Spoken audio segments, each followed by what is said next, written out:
Hello, Providence. How we doing today? Yes.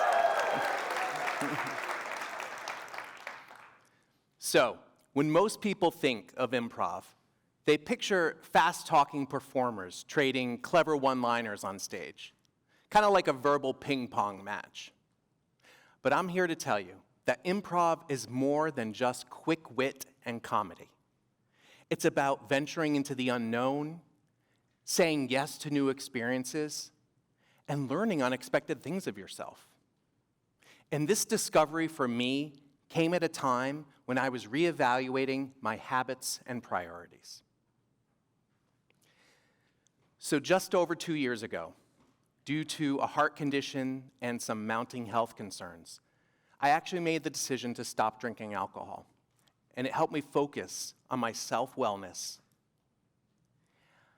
I literally Googled online, what are 10 new habits I could start? And last on the list was improv. Okay, I'll give it a shot. I realized that I could dip my toe into something that I had never done before, but had watched with fascination on TV for a long time. Now, I was not a novice to the stage. I had hosted and performed in many talent shows. I had participated in theater in middle school and high school. And I even sang a cappella in college, with some concerts on this very stage. But I had never tried improv. So, in January of 2023, I decided to sign up for a level 1 improv class with the hopes of learning a new skill set, meeting a new community, and getting back to performing again. 8 weeks, 3 hours per session, and 2 live performances later, I was hooked. By the end of that year, I had taken levels 2, 3, and 4, plus a musical improv class. I logged in over 120 hours, and ultimately joined 2 improv teams on which I continue to perform. But I soon discovered that improv was more than just a place to crack jokes, and I learned many life lessons and skills along the way. In order to understand improv at its core, we need to look at the heart of what makes it so transformative, the willingness to take a risk. When we walk on a stage, literal or metaphorical, we're always taking a risk. We don't know what's going to happen next. We're venturing into the unknown. When I started my first class, I was constantly in my head. We were told as students to establish the who, the what, and the where of a scene. So I was constantly thinking, well, who am I going to pretend to be? A chef? A preschooler? Or maybe a nervous TEDx speaker? And what was I doing at the time? Was I raking leaves or feeding ducks? Or maybe I was lifting weights? And where was I? Was I on a beach, at the DMV, or maybe on the moon? This was so nerve-wracking for me. And even though my improv team felt very safe and very supportive, I was constantly in my head. I was so self-conscious, and I was so self-critical. In improv, risk can show up in countless ways, whether it's stepping into a scene and not knowing what's going to happen next, or making a bold offer that no one sees coming. It's about venturing into the unknown and seeing what emerges. And really, this is not so different from life.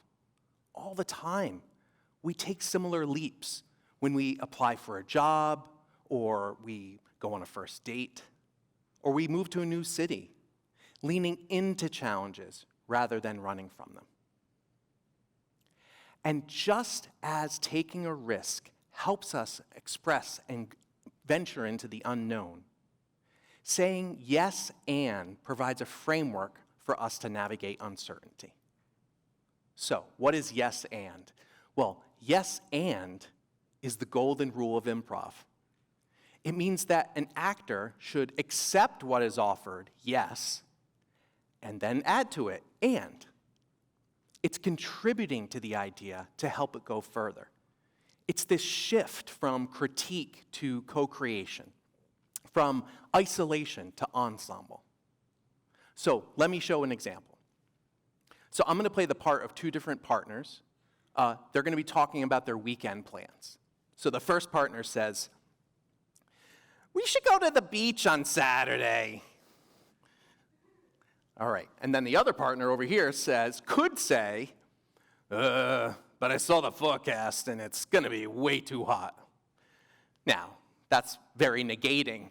So let's apply a little yes and see what happens. Instead, he could say, "Yeah, that sounds good, and if it gets too hot, we'll go in the shade or we'll get some ice cream." You see how transformative that can be. I've had many incredible improv teachers and coaches over the past couple years. And another concept that is constantly brought up is a common saying in improv called "bring a brick, not a cathedral." In other words, it's less helpful to bring a fully formed idea when you do a walk-on during a scene. Instead, bring a first idea and then yes and it to develop it further. There's another principle in improv called giving gifts. This is when you endow somebody on stage with characteristics or ideas to heighten the scene further. So I'm going to do an actual little improv demo here. So I'm going to ask for a suggestion.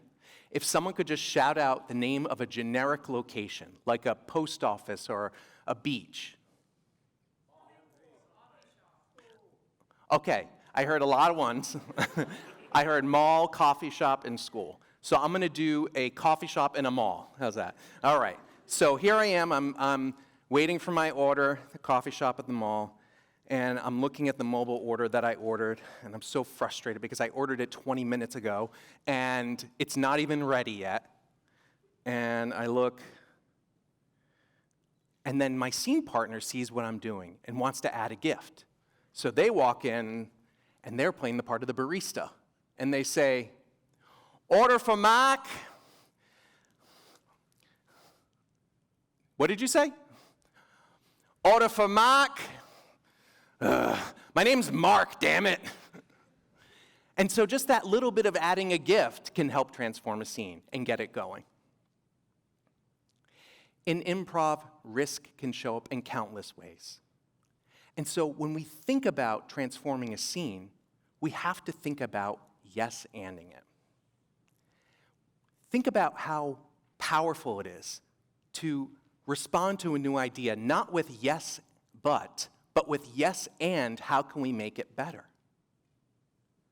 By offering these ideas, we can show up and offer authenticity and empathy.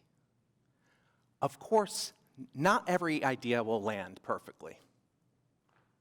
I've seen my fair share of audience suggestions that are controversial, and I've seen a lot of offerings from improv actors that fall flat. Sometimes we fail, and that's when improv teaches us one of its greatest lessons. You see, mistakes in improv are not embarrassing pitfalls. They're seeds of unexpected creativity, and there's science to back this up. Dr. Charles Lim, a head and neck surgeon from the University of California, San Francisco, and his colleagues studied jazz improvisers, freestyle rappers, and improv comedians. Using functional MRI machines that measure blood flow to the brain and areas of activation, Dr. Lim and his team found that during improv, a center of the brain associated with self-judgment quiets down, and creative and language centers speak up. Other benefits of improv include decreasing social anxiety and boosting confidence. My day-to-day work involves caring for children in the emergency department setting. So they come in with their parents and their guardians, and they're very worried that their kids are sick. So it's my job to earn their trust, to understand their expectations for that visit, and articulate my own.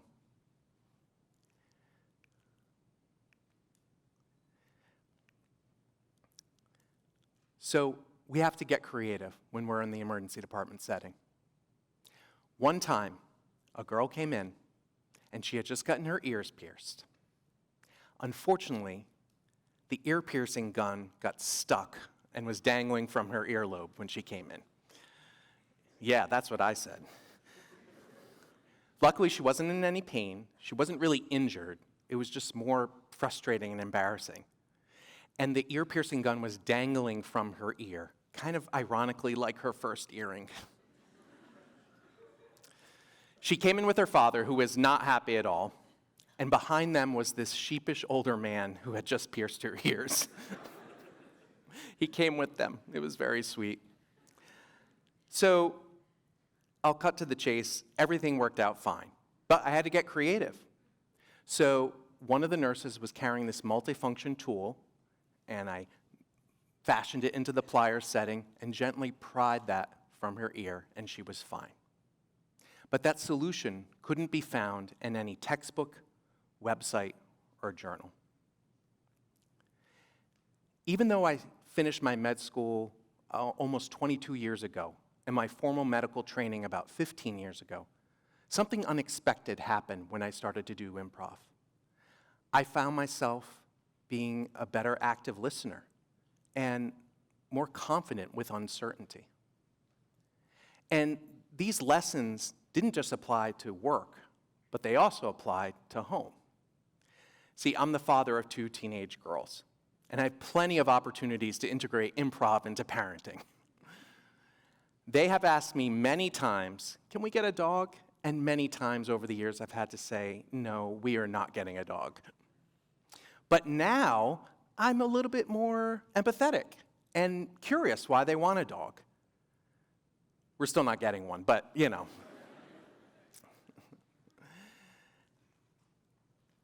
I would have never imagined that these changes would have happened just by signing up for a level 1 improv course.